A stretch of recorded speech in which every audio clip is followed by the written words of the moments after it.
A few days ago, I posted a video covering Jean Sibelius's Fifth Symphony, and in this one I'm taking up the Fourth. There is some value in considering these two works as a complementary pair. They're both obviously the work of the same composer, but they're so different from each other that they might almost have been written on two different planets. I think it's perhaps no accident that their key centers lie a tritone apart, and they plumb different sides of the modal spectrum as well. The Fifth is surely Sibelius's sunniest, most optimistic work, and the Fourth is undoubtedly his gloomiest. Perhaps it was unwise of me to treat the Fifth before the Fourth, but you do have the former at hand and can always return to it for comparative purposes, should you feel the need. The fact that the two symphonies are set in A minor and E flat major respectively seems to take on an added dimension of meaning when we consider that the tension between those keys, found on opposite sides of the circle of fifths, also plays a large role in the Fourth Symphony itself. Notice how often those specific tritone relations occur, in addition to many others.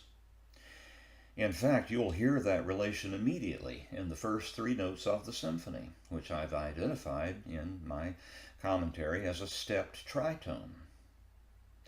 One of the things that sets this symphony apart from all the others I know is that most dissonant of intervals, known in the Middle Ages as diabolus in musica, stated at the outset, remains unresolved until almost the very end of the four-movement work, when the music finally and unambiguously falls into A minor and ends there without a shred of hope or consolation. There's another fact about this symphony that I've never seen discussed anywhere, but that strikes me as perhaps important.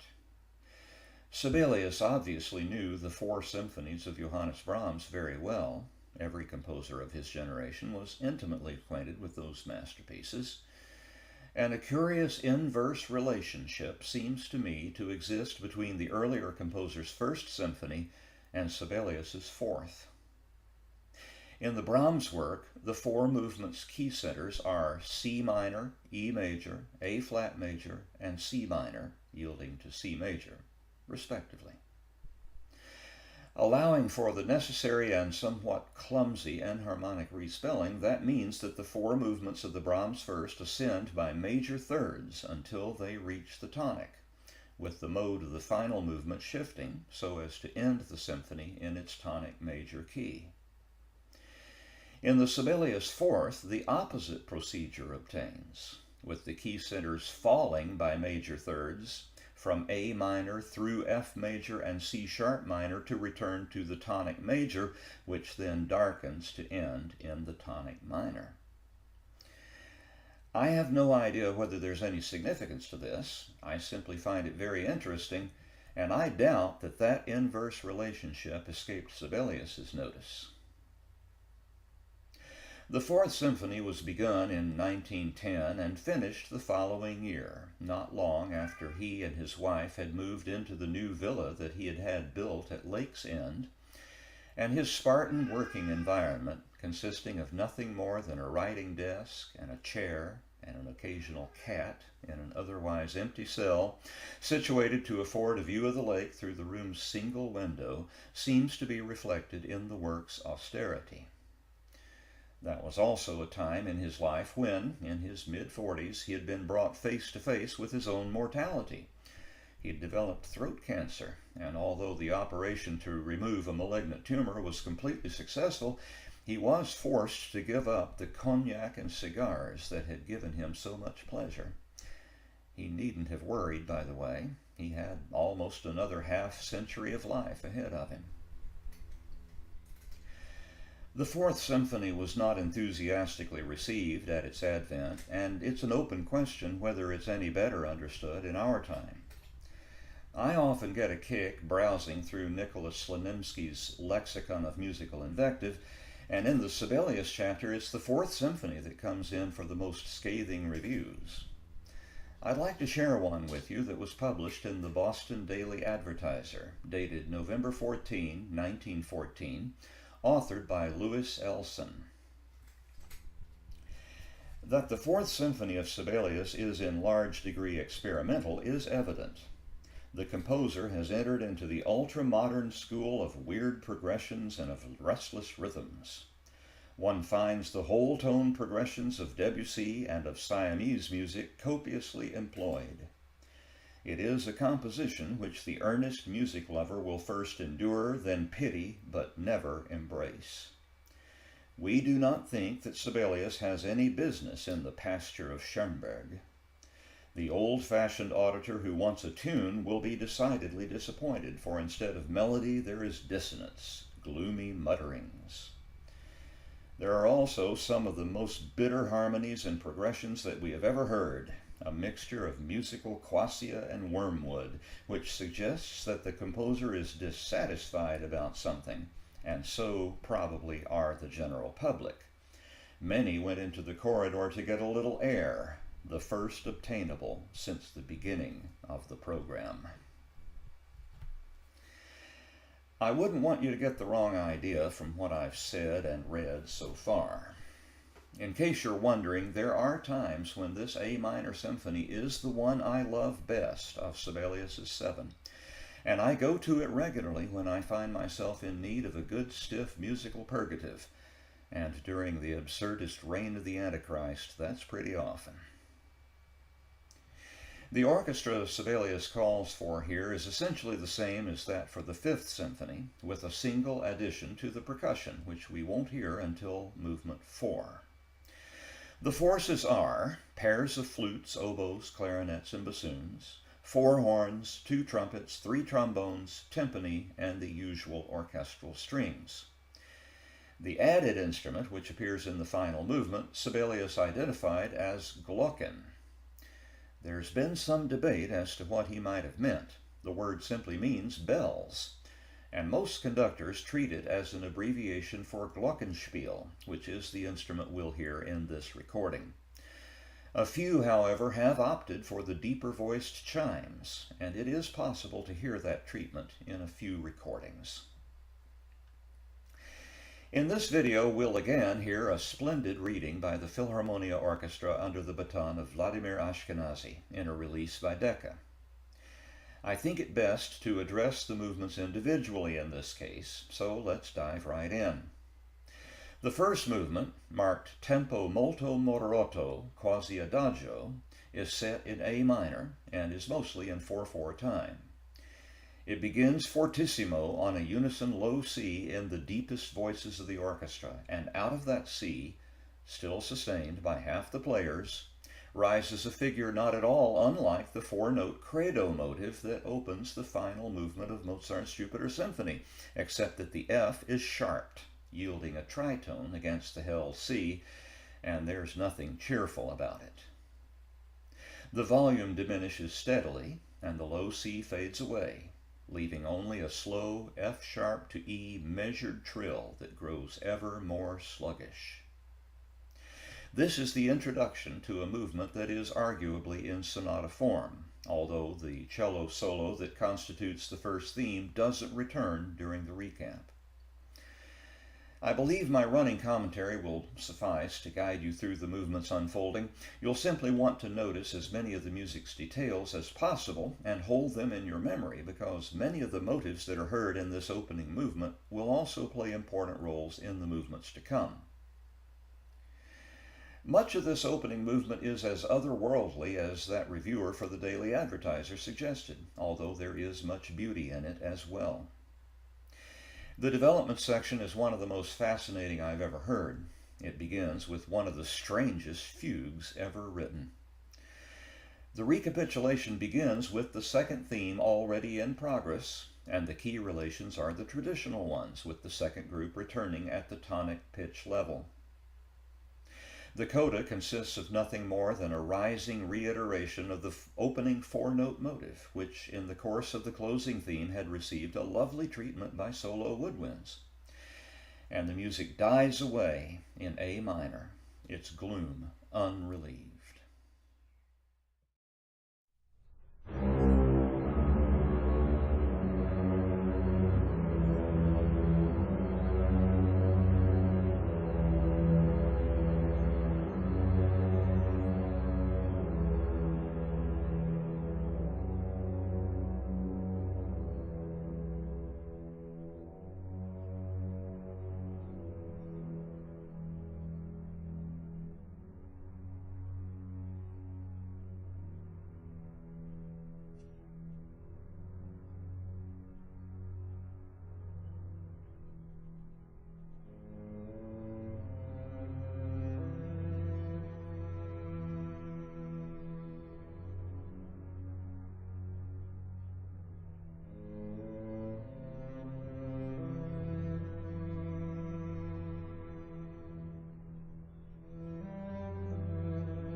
The links between the movements are common tone links, so the emphasis on A is exactly what we might expect for the beginning of the F major scherzo, a short movement in 2 parts. The first part is a formally conventional rondo. Its refrain, marked allegro molto vivace and dominated by the solo oboe, exhibits a pronounced Lydian cast. The first of its 2 contrasting episodes, a fairly ambitious complex of tuneless tunes, lapses into duple time and foreshadows the music that we'll hear in part 2 of this movement. There is also a rather overt reference to the snarling brasses that played a role in the first movement's second theme. Episode 2 involves a change in tempo and is little more than a variation of the refrain itself, much shorter than the first episode. A full statement of the refrain closes part 1 of this movement, and a brief coda, also serving as a bridge, leads forthwith to part 2. The second part of the movement is enigmatic. The tempo changes to something twice as slow. The harmony turns elusive, focusing largely on the octatonic scale, and tritones abound in the melodic writing. This part of the movement cannot be formally classified as readily as the first part. It might almost be regarded as strophic in outline. Its most remarkable feature is surely its ending, which simply evaporates in a very sudden and surprising way, leaving only a fading memory in its wake.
Movement 3 seems to begin in A minor, but that's only a means to an end.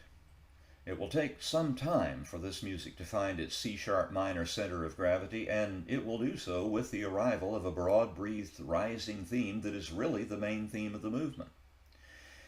There is nevertheless quite a lot of music here besides that theme, so I'll do my best to give an account of it. The tempo is il tempo largo, the meter is 4/4 time, and the opening music might as well be regarded as theme A, since it's going to play an important role in the movement and serves, in a sense, as a foil to the main theme, which must therefore be reckoned theme B. The movement is essentially constructed as a more or less regular alternation between those two themes. Theme A has the quality of searching, seeking but hardly finding. That's why its music so often wanders in whole tone territory, which, you may recall, was one of the complaints of the author of that review I read to you earlier. Solo woodwinds are employed extensively, and short motives that rise from sometimes unexpected orchestral quarters attempt again and again to coalesce into something coherent. And even the main theme, theme B, has a hard time getting launched. In fact, you'll hear 2 failed attempts before we finally get a definitive statement. There's a very interesting developmental episode about halfway through the movement which basically prolongs the minor dominant key of the movement, and that episode will be answered by the movement's coda, which will treat the same material in the tonic. That coda begins, by the way, with a forecast of movement 4 in the clarinets and bassoons. Notice it, commit it to memory, and I think you'll be impressed with the way Sibelius uses it to begin his final movement.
Movement 4 opens in the symphony's tonic major key at a fast tempo in duple time.